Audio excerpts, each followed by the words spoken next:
Hi, everybody. Welcome to this update for Axiom. We're excited to be releasing version 0.5.1 today, October 21st. This release features a bunch of different updates to our analytics components. Specifically, now the analytics dashboard for a space will use the actual space data, so that's very exciting. We also have a couple of preview features that we've included here, the network map, the concept map. So let's jump into a quick demo to see what's new.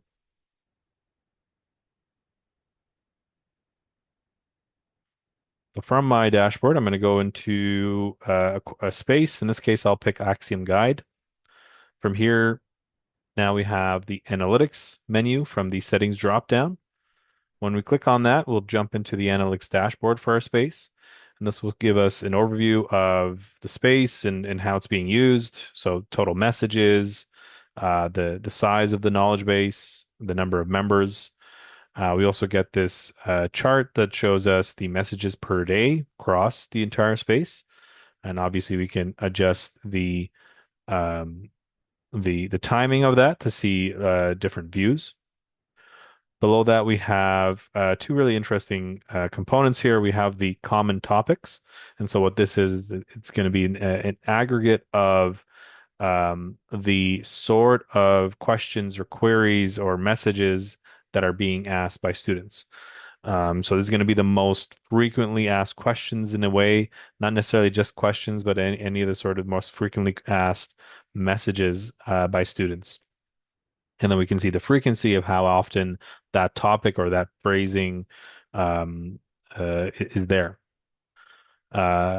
Next, we have the common keywords, and similar to common topics, this one is going to be just the specific words. How often do they repeat across all the messages in our space? Just get a sense of what those keywords that our students are using, what they might be. So those are the two. That's the dashboard for now. That's what we have. Is the early stages. Obviously, we have a lot of things that we want to add here. But those are the initial. That's the initial MVP, if you will, for the dashboard for analytics. Let's take a look at the network map and the concept map now. So these are both experimental features. A network map, you'll be able to generate a network map for your space.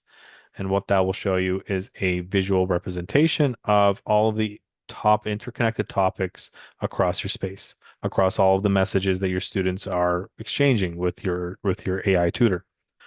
And so this will be a great way of kind of getting a sense of how topics are connected and how frequent they are and so on. You'll be able to, at a very high level, take a look at visually how concepts are strung together across messages. And obviously, this will be available as a visualization or as a table that you can export that data and then process that data somewhere else if that's how you like to do your processing. And obviously, we'll have a lot of data exports available to you to really allow you to build your own understanding of how your space is being used. So it's a network map. The concept map is very similar in that it's a visualization of how chat is occurring in your space or how the conversations are kind of shaping up, if you will. Instead of showing interconnected topics, what the concept flow shows us is the direction of change, if you will. So if students are asking questions about Ohm's law, there's a 30% chance that their next question might be about series circuits and so on and so forth. And so it allows us to kind of, at a very high level, take a look at how thinking or how questioning evolves over a series of concepts or a series of conversations, I should say. Right. So those are the updates for version 0.51. Thanks for tuning in. Check you later.